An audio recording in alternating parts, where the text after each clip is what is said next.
Hey there, Pisces. Come on in. It's time to do your energy forecast for the week ahead. Hi there, everyone. My name is Lee Shanks, aka Intuitive Lee, and we are working our way through the zodiac signs, doing the energy forecast for the week of February 25th through to March the 2nd. And yeah, we're currently working on the sign of Pisces. So come on in, Pisces, and let's see what we have in store for you. So for your first card, we are using the Wild Offering by Tasha Silver. This first card gives you your overarching thread of energy through your entire week ahead. And oh my God, this card, out of 12 readings, I think it's come up probably, you're my second last one, and I think this is probably the fourth time it's come up. So a lot of people looking for clarity this week, a lot of the signs looking for clarity, a lot of the signs needing to trust their intuition. That's what that is all about. That clarity card is talking about leaning on your intuition. It says, let me trust my deepest instincts in all ways, especially when matters are unclear. May my own holy intuition always guide the way. And it always absolutely will guide the way if you allow it to. So when your intuition, when your body is telling you to do something a certain way or go a certain direction in your life or say yes to an opportunity or no to an offering, you need to listen to that, right? So this is very much a week, I feel, of people learning to tap into their own natural GPS system, because that's what your intuition is, right? It's your own inner built GPS guiding you forward, and you have but to listen to it. So strong encouragement from the divine here this week for you to follow your intuition here, Pisces. You're pretty intuitive. It's not always about just the big intuitive hits. Sometimes they're pretty subtle, and listen to those as well. And then we have the Eternal Gatekeeper at the beginning of your week. So now we've gone on to the Lantern Oracle, breaking down your week just a little bit further. We have the Eternal Gatekeeper. Acknowledge, assert, and protect what is right for you. And you're going to know what's right for you through what? Your intuition, right? That's what you've already been told. So again, more repeating cards coming up. Paying attention if you're watching your sun, moon, and rising and seeing these cards more than once. Sorry, I've got a hair in my mouth here. There's a message here about you doing what's right for you in the sense of this feels right for me, right? Even if it's a new direction for you and 100 other people are saying to you, like, what are you doing? That's weird. Don't do that. But your intuition is telling you to do it, then you go ahead and do it. All right? You listen to your intuition because it's taking you exactly where you need to be. Trust it. Even if you don't have clarity around where it is, you're going to get the clarity by following your intuition, right? Follow and do what is right for you. There is definitely a sense of renewal coming in for you here at this time, Pisces. And what this says here is regeneration begins with decay, right? So in order for new things to come in, sometimes old things, old patterns, old ways of being, old thought processes, right? All of that has to die away, put away, be put to bed, being walked away from, whatever that means, in order for the new to come in. And that's what the card is saying here, is for you to allow for intuition to guide you forward and for you to trust that in such a way that allows for old ways, old things, old environments, old choices to just fall away from you without judgment, knowing that you're making way for the new in your life. All right, Pisces? So following that beautiful inner GPS to wonderful new things for you. Yeah, for sure.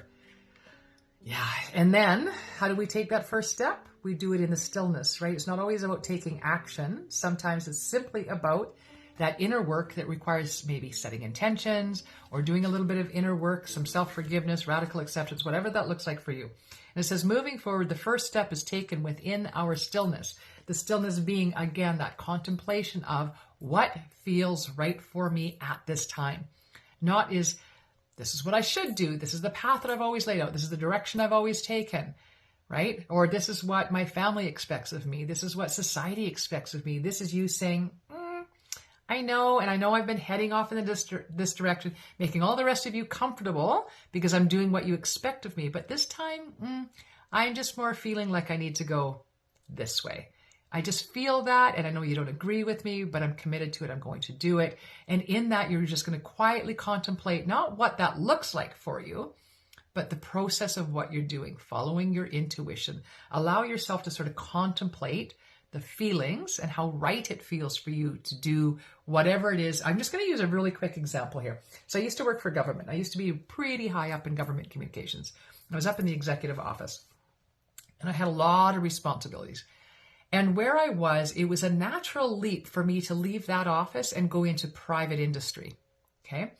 And in doing so, I would have instantly doubled my wage to, probably $250,000 a year, and doing well. It was the natural next step for me. That's just the way it was laid out. That's what everybody did. That was the goal, right? Is to go off and work for industry, make the big bucks using the skills, knowledge, and wisdom that you learned, honing them at the feet of government, right? And requirements.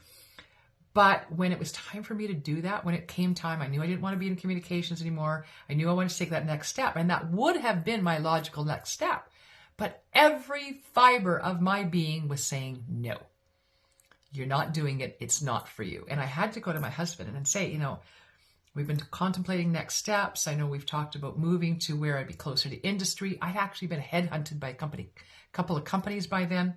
And we talked about that. I said, I know it's what I should be doing. I know that's how I could be bringing more money into this family and really helping us out financially.